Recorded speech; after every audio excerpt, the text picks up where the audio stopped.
नमस्कार दोस्तों, स्वागत है आपका मेरे YouTube चैनल पर। और मैं आज आपके लिए लेकर आई हूँ मुंशी प्रेमचंद जी की कहानी सुभागी। और लोगों के यहाँ चाहे जो होता हो, तुलसी महतो अपनी लड़की सुभागी को लड़के रामू से जौ भर भी कम प्यार न करते थे। रामू जवान होकर भी काठ का उल्लू था। सुभागी 11 साल की बालिका होकर भी घर के काम में इतनी चतुर, खेती बाड़ी के काम में इतनी निपुण थी कि उसकी माँ लक्ष्मी दिल में डरती रहती कि कहीं लड़की पर देवताओं की आंख न पड़ जाए। अच्छे बालकों से तो भगवान को भी प्रेम है, कोई सुभागी का बखान ना करे, इसलिए वह अनायास ही उसे डांटती रहती थी। बखान से बच्चे बिगड़ जाते हैं। ये भय तो ना था, भय था नज़र का। वही सुभागी आज 11 वर्ष की उम्र में विधवा हो गई। घर में कोहराम मचा हुआ था। लक्ष्मी पछाड़े खाती थी, तुलसी सिर पीटते थे। उन्हें रोते देखकर सुभागी भी रोती थी। बार बार माँ से पूछती, क्यों रोती हो अम्मा? मैं तुम्हें छोड़कर कहीं ना जाऊंगी, तुम क्यों रोती हो? उसकी भोली बातें सुनकर माता का दिल और भी फटा जाता था। वह सोचती थी, ईश्वर तुम्हारी यही लीला है, जो खेल खेलते हो वह दूसरों को दुख देकर। ऐसा तो पागल करते हैं। आदमी पागलपन करे तो उसे पागल खाने भेज देते हैं, मगर तुम जो पागलपन करते हो उसका कोई दंड नहीं। ऐसा खेल किस काम का कि दूसरा रोए और तुम हंसो। तुम्हें तो लोग दयालु कहते हैं, यही तुम्हारी दया है। और सुभागी क्या सोच रही थी? उसके पास कोठरी भर रुपए होते तो वह उन्हें छिपाकर रख देती और एक दिन चुपके से बाजार चली जाती और अम्मा के लिए अच्छे अच्छे कपड़े लाती। दादा जब बाकी पैसे मांगने आते तो चट रुपए निकाल कर उन्हें दे देती। अम्मा दादा कितने खुश होते। जब सुभागी जवान हुई तो लोग तुलसी महतो पर दबाव डालने लगे कि लड़की का घर कहीं कर दो, जवान लड़की का यूँ फिरना ठीक नहीं। जब हमारी बिरादरी में इसकी कोई निंदा नहीं है तो क्यों विचार करते हो? तुलसी ने कहा, भाई मैं तो तैयार हूँ, लेकिन जब सुभागी भी माने, वह किसी तरह राज़ी नहीं होती। हरिहर ने सुभागी को समझाकर कहा, बेटी हम तेरे भले को कहते हैं, माँ बाप अब बूढ़े हुए, उनका क्या भरोसा, तुम इस तरह कब तक बैठी रहोगी? सुभागी ने सिर झुकाकर कहा, चाचा मैं तुम्हारी बात समझ रही हूँ, लेकिन मेरा मन घर करने को नहीं कहता।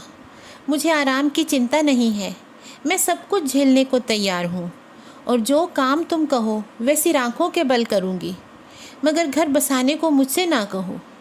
जब मेरा चाल कुचाल देखना तो मेरा सिर काट लेना। अगर मैं सच्चे बाप की बेटी होंगी तो बात की भी पक्की होंगी। फिर लज्जा रखने वाले तो भगवान हैं, मेरी क्या हस्ती है कि अभी कुछ कहूँ। उज्जड़ रामू बोला, तुम अगर सोचती हो कि भैया कमावेंगे और मैं बैठी मौज करूँगी तो इस भरोसे ना रहना, यहाँ किसी ने जन्म भर का ठेका नहीं लिया है। रामू की दुल्हन रामू से भी 2 उंगल ऊंची थी। मटक कर बोली, हमने किसी का कर्ज थोड़े खाया है कि जन्म भर बैठे भरा करें। यहाँ तो खाने को भी महीन चाहिए, पहनने को भी महीन चाहिए, ये हमारे बूते की बात नहीं। सुभागी ने गर्व से भरे स्वर में कहा, भाभी मैंने तुम्हारा आसरा कभी नहीं किया और भगवान ने चाहा तो कभी करूँगी भी नहीं। तुम अपनी देखो, मेरी चिंता ना करो। रामू की दुल्हन को जब मालूम हो गया कि सुभागी घर न करेगी तो और भी उसके सिर हो गई। हमेशा एक ना एक कुचड़ लगाए रहती। उसे रुलाने में जैसे उसको मज़ा आता था। वह बेचारी पहर रात से उठकर कूटने पीसने में लग जाती, चौका बर्तन करती, गोबर पाथती, फिर खेत में काम करने चली जाती। दोपहर को आकर जल्दी जल्दी खाना पकाकर सबको खिलाती। रात को कभी माँ के सिर में तेल डालती, कभी उसकी देह दबाती। तुलसी चिलम के भक्त थे, उन्हें बार बार चिलम पिलाती। जहाँ तक अपना बस चलता माँ बाप को कोई काम न करने देती। हाँ, भाई को ना रोकती, सोचती यह तो जवान आदमी है, ये काम ना करेंगे तो गृहस्थी कैसे चलेगी। मगर रामू को यह बुरा लगता। अम्मा और दादा को तो तिनका तक उठाने नहीं देती और मुझे पीसना चाहती है। यहाँ तक कि एक दिन वह जामे से बाहर हो गया। सुभागी से बोला, अगर उन लोगों का बड़ा मोह है तो क्यों नहीं अलग रहती हो?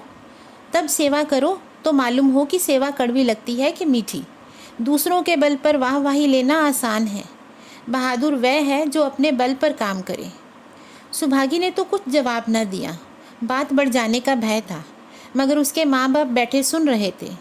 महतो से ना रहा गया, बोले, क्या है रामू, उस गरीबन से क्यों लड़ते हो? रामू पास आकर बोला, तुम क्यों बीच में कूद पड़े? मैं तो उसको कहता था। तुलसी ने कहा, जब तक मैं जीता हूँ तुम उसे कुछ नहीं कह सकते। मेरे पीछे जो चाहे करना। बेचारी का घर में रहना मुश्किल कर दिया। इस पर रामू बोला, आपको बेटी बहुत प्यारी है तो उसे गले बांध कर रखिए, मुझसे तो नहीं सहा जाता। इस पर तुलसी बोली, अच्छी बात है, अगर तुम्हारी यही मर्जी है तो यही होगा। मैं कल गांव के आदमियों को बुलाकर बंटवारा कर दूंगा। तुम चाहे छूट जाओ, सुभागी नहीं छूट सकती। रात को तुलसी लेटे तो वह पुरानी बात याद आई, जब रामू के जन्मोत्सव में उन्होंने रुपए कर्ज लेकर जलसा किया था और सुभागी पैदा हुई तो घर में रुपए रहते हुए भी उन्होंने एक कौड़ी न खर्च की। पुत्र को रत्न समझा था, पुत्री को पूर्व जन्म के पापों का दंड। वह रत्न कितना कठोर निकला और यह दंड कितना मंगलमय। दूसरे दिन महतो ने गांव के आदमियों को जमा करके कहा, पंचो, अब रामू का और मेरा एक में निभा नहीं होता। मैं चाहता हूँ कि तुम लोग इंसाफ से जो कुछ मुझे दे दो वह लेकर अलग हो जाऊँ। दिन रात की किचकिच अच्छी नहीं। गांव के मुख्तार बाबू सज्जन सिंह बड़े सज्जन पुरुष थे। उन्होंने रामू को बुलाकर कहा, क्यों जी, तुम अपने बाप से अलग रहना चाहते हो? तुम्हें शर्म नहीं आती कि औरत के कहने में आकर माँ बाप को अलग किए देते हो? राम राम। रामू ने भी ढिठाई के साथ कहा, जब एक में गुजर ना हो तो अलग हो जाना ही अच्छा है। सज्जन सिंह बोले, तुमको एक में क्या कष्ट होता है? रामू ने कहा, एक बात हो तो बताऊं। सज्जन सिंह ने फिर से पूछा, कुछ तो बतलाओ। रामू बोला, साहब, एक में मेरा इनके साथ निभाना होगा, बस मैं और कुछ नहीं जानता। यह कहते हुए रामू वहाँ से चलता बना। तुलसी ने कहा, देख लिया आप लोगों ने इसका मिजाज। अब चाहे 4 हिस्सों में 3 हिस्से उसे दे दें, पर अब मैं इस दुष्ट के साथ ना रहूँगा। भगवान ने बेटी को दुख दे दिया, नहीं तो मुझे खेती बाड़ी लेकर क्या करना था? जहाँ रहता वहीं कमाता खाता। भगवान ऐसा बेटा 7वें बैरी को भी ना दे। लड़के से लड़की भली, जो कुलवंती होए। सहसा सुभागी आकर बोली, दादा, यह सब बांट बखरा मेरे ही कारण तो हो रहा है। मुझे क्यों नहीं अलग कर देते? मैं मेहनत मजूरी करके अपना पेट पाल लूँगी। अपने से जो कुछ बन पड़ेगा तुम्हारी सेवा करती रहूँगी, पर रहूँगी अलग। यूँ घर का 12 बंटवारा मुझसे ना देखा जाता। मैं अपने माथे यह कलंक नहीं लेना चाहती। तुलसी ने कहा, बेटी, हम तुझे न छोड़ेंगे चाहे संसार छूट जाए। रामू का मैं मुंह नहीं देखना चाहता, उसके साथ रहना तो दूर रहा। रामू की दुल्हन बोली, तुम किसी का मुंह नहीं देखना चाहते हो तो हम भी तुम्हारी पूजा करने को व्याकुल नहीं हैं। मैं तो दांत पीसते हुए उठे कि बहू को मारे, मगर लोगों ने पकड़ लिया। बंटवारा होते ही महतो और लक्ष्मी को मानो पेंशन मिल गई। पहले तो दोनों सारे दिन सुभागी के मना करने पर भी कुछ ना कुछ करते ही रहते थे। अब उन्हें पूरा विश्राम था। पहले दोनों दूध घी को तरसते थे। सुभागी ने कुछ रुपए बचाकर एक भैंस ले ली। बूढ़े आदमियों की जान तो उनका भोजन है। अच्छा भोजन ना मिले तो वे किस आधार पर रहें? चौधरी ने बहुत विरोध किया। कहने लगे, घर का काम यूँ ही क्या कम है कि तू नया झंझट पाल रही है। सुभागी उन्हें बहलाने के लिए कहती, दादा, दूध के बिना मुझे खाना नहीं अच्छा लगता। लक्ष्मी ने हंसकर कहा, बेटी, तू झूठ कब से बोलने लगी? कभी दूध हाथ से तो छूती नहीं, खाने को कौन कहे? सारा दूध हम लोगों के पेट में ठूंस देती है। गांव में जहाँ देखो सबके मुंह से सुभागी की तारीफ होती थी। लड़की नहीं, देवी है। 2 मर्दों का काम भी करती है, उस पर माँ बाप की सेवा भी किए जाती है। सज्जन सिंह तो कहते यह इस जन्म की देवी है, मगर शायद महतो को यह सुख ज़्यादा दिन भोगना ना लिखा था। 7-8 दिन से महतो को जोर का ज्वर चढ़ा हुआ था। देह पर कपड़े का तार भी न रहने देते। लक्ष्मी पास बैठी रो रही थी। सुभागी पानी लिए खड़ी थी।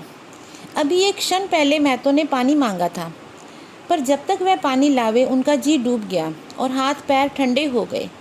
सुभागी से उनकी यह दशा न देखी गई। वह रामू के घर गई और बोली, भैया चलो देखो, आज दादा न जाने कैसे हुए जाते हैं, 7 दिन से ज्वर नहीं उतरा। रामू ने चारपाई पर लेटे लेटे कहा, तो क्या मैं डॉक्टर हकीम हूँ कि देखने चलूँ? जब तक अच्छे थे तब तक तो तुम उनके गले का हार बनी हुई थी, अब जब मरने लगे तो मुझे बुलाने आई हो। उसी वक्त उसकी दुल्हन अंदर से निकल आई और सुभागी से पूछा, दादा को क्या हुआ दीदी? सुभागी के पहले रामू बोल उठा, हुआ क्या है, अभी कोई मरे थोड़े ही जाते हैं। सुभागी ने फिर उनसे कुछ न कहा, सीधे सज्जन सिंह के पास गई। उसके जाने के बाद रामू हंसकर स्त्री से बोला, त्रिया चरित्र इसी को कहते हैं। स्त्री बोली, इसमें त्रिया चरित्र की क्या बात है, चले क्यों नहीं जाते? रामू बोला, मैं नहीं जाने का, जैसे उसे लेकर अलग हुए हैं वैसे उसे लेकर रहें, मर भी जाएं तो ना जाऊं। स्त्री ने फिर से कहा, मर जाएंगे तो आग देने ना जाओगे, तब कहाँ भागोगे? रामू बोला, कभी नहीं, सब कुछ उनकी प्यारी सुभागी कर लेगी। स्त्री ने कहा, तुम्हारे रहते वह क्यों करने लगी? रामू ने फिर कहा, जैसे मेरे रहते उसे लेकर अलग हुए, और कैसे? स्त्री ने समझाया, नहीं जी, ये अच्छी बात नहीं है, चलो देख आवें, कुछ भी हो बाप ही तो है, फिर गांव में कौन मुंह दिखाओगे? रामू ने उसे घुड़क दिया, चुप रहो, मुझे उपदेश मत दो। उधर बाबू साहब ने ज्यों ही महतो की हालत सुनी, तुरंत सुभागी के साथ भागे चले आए। यहाँ पहुँचे तो महतो की दशा और खराब हो चुकी थी। नाड़ी देखी तो बहुत धीमी थी। समझ गए कि जिंदगी के दिन पूरे हो गए। मौत का आतंक छाया हुआ था। सजल नेत्र होकर बोले, महतो भाई कैसा जी है? महतो जैसे नींद से जागकर बोला, बहुत अच्छा है भैया, अब तो चलने की बेला है। सुभागी के पिता अब तुम ही हो, उसे तुम्ही को सौंपे जाता हूँ। सज्जन सिंह ने रोते हुए कहा, भैया महतो घबराओ मत, भगवान ने चाहा तो तुम जल्दी अच्छे हो जाओगे। सुभागी को तो मैंने हमेशा अपनी बेटी समझा है और जब तक जीऊँगा ऐसा ही समझता रहूँगा।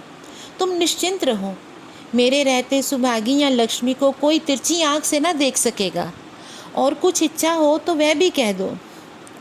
महतो ने विनीत नेत्रों से देखकर कहा, और कुछ नहीं भैया, भगवान तुम्हें सदा सुखी रखे। सज्जन सिंह बोले, रामू को बुलाकर लाता हूँ, उससे जो भूल चूक हो क्षमा कर दो। महतो ने कहा, नहीं भैया, उस पापी हत्यारे का मुंह मैं नहीं देखना चाहता। फिर महतो के प्राण पखेरु उड़ गए। इसके बाद गोदान की तैयारी होने लगी। रामू को गांव भर ने समझाया, पर वह अंत्येष्टि करने पर राजी ना हुआ। कहा, जिस पिता ने मरते समय मेरा मुंह देखना स्वीकार न किया, वह मेरा ना पिता है ना मैं उसका पुत्र हूँ। लक्ष्मी ने दाह क्रिया की। इन थोड़े से दिनों में सुभागी ने ना जाने कैसे रुपए जमा कर लिए थे कि जब तेरी का सामान आने लगा तो लोगों की आंखें खुल गईं। बर्तन, कपड़े, घी, शक्कर, सभी सामान इफरात से जमा हो गए। रामू देख देख जलता था और सुभागी उसे जलाने के लिए सबको यह सामान दिखाती थी। लक्ष्मी ने कहा, बेटी हाथ रोक कर खर्च करो, अब कौन कमाने वाला बैठा है, आप ही कुआं खोदना और पानी पीना है। सुभागी बोली, बाबूजी का काम तो धूमधाम से ही होगा अम्मा, चाहे घर रहे या जाए, बाबूजी फिर थोड़े ही आवेंगे। मैं भैया को दिखा देना चाहती हूँ कि अबला क्या कर सकती है। मैं समझते होंगे इन दोनों के किए कुछ ना होगा, उनका ये घमंड तोड़ दूंगी। लक्ष्मी चुप हो रही। 13वीं के दिन 8 गांव के ब्राह्मणों का भोज हुआ। चारों तरफ वाह वाही मच गई। पिछले पहर का समय था, लोग भोजन करके चले गए थे। लक्ष्मी थक कर सो गई थी। केवल सुभागी बची हुई चीज़ें उठा उठा कर रख रही थी कि ठाकुर सज्जन सिंह ने आकर कहा, अब तुम भी आराम करो बेटी, सवेरे यह सब काम देख लेना। इस पर सुभागी ने कहा, अभी थकी नहीं हूँ काका, अभी कर लूँगी, फिर बाद में किसने देखा है। और उसने फिर पूछा कि कितने पैसे खर्च हुए। सज्जन सिंह ने कहा, वह पूछकर क्या करोगी बेटी। इस पर सुभागी ने कहा, कुछ नहीं, यूँ ही पूछती थी। सज्जन सिंह ने उत्तर दिया, कोई 300 रुपये उठे होंगे। सुभागी ने सकुचाते हुए कहा, मैं इन रुपयों की देनदार हूँ, ठाकुर ने फिर कहा, तुमसे तो मैं मांगता नहीं, मैं तो मेरे मित्र और भाई थे, उनके साथ मेरा भी तो कुछ धर्म था। सुभागी ने कहा, आपकी यही दया क्या कम है कि मेरे ऊपर इतना विश्वास किया, मुझे कौन 300 देता। सज्जन सिंह सोचने लगे, इस अबला के धर्म बुद्धि का भी कहीं वार पार है या नहीं। लक्ष्मी उन स्त्रियों में से थी जिनके लिए पति वियोग जीवन स्रोत का बंद हो जाना है। 50 साल के चिर सहवास के बाद अब यह एकांकी जीवन उसके लिए पहाड़ हो गया। उसे अब ज्ञात हुआ कि मेरी बुद्धि, मेरा बल, मेरी सुमति, मानो सबसे मैं वंचित हो गई हूँ। उसने कितनी बार ईश्वर से विनती की थी, मुझे स्वामी के सामने उठा लेना, मगर उसने यह विनती स्वीकार न की। मौत पर अपना काबू नहीं तो क्या जीवन पर भी काबू नहीं है। वह लक्ष्मी जो गांव में अपनी बुद्धि के लिए मशहूर थी, जो दूसरों को सीख दिया करती थी, अब बौरी सी हो गई है, सीधी सी बात करते नहीं बनती। लक्ष्मी का दाना पानी उसी दिन से छूट गया। सुभागी के आग्रह पर चौके में जाती, मगर कौर कंठ से नीचे ना उतरता। 50 वर्ष हुए, एक दिन भी ऐसा ना हुआ था कि पति के बिना खाए खुद खाया हो। अब उस नियम को कैसे तोड़े। आखिर उसे खांसी आने लगी। दुर्बलता ने जल्दी ही खाट पर डाल दिया। सुभागी अब क्या करे। ठाकुर साहब के रुपए चुकाने के लिए दिलो जान से काम करने की ज़रूरत थी। यहाँ माँ बीमार पड़ गई। अगर बाहर जाए तो माँ अकेली है, उसके पास बैठे तो बाहर का काम कौन करे। माँ की दशा देखकर सुभागी समझ गई कि इनका परवाना भी आ पहुँचा है।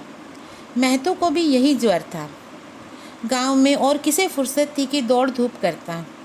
सज्जन सिंह दोनों वक्त आते, लक्ष्मी को देखते, दवा पिलाते, सुभागी को समझाते और चले जाते, मगर लक्ष्मी की दशा बिगड़ती जाती थी।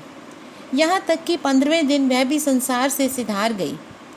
अंतिम समय रामू आया और उसके पैर छूना चाहता था, पर लक्ष्मी ने उसे ऐसी झिड़की दी कि वह उसके समीप भी न जा सका। सुभागी को उसने आशीर्वाद दिया, तुम्हारे जैसी बेटी पाकर मैं तर गई, मेरा क्रियाकर्म तुम ही करना। मेरी भगवान से यही अर्जी है कि इस जन्म में क्या, अगले जन्म में भी तुम मेरी कोख पवित्र करो। माता के देहांत के बाद सुभागी के जीवन का केवल एक ही लक्ष्य रह गया था, सज्जन सिंह के रुपए चुकाना। 300 रुपये पिता के क्रियाकर्म में लगे थे, लगभग 200 माता के, 500 रुपये का ऋण था और उसकी अकेली जान, मगर वह हिम्मत ना हारती थी। 3 साल तक सुभागी ने रात को रात और दिन को दिन न समझा।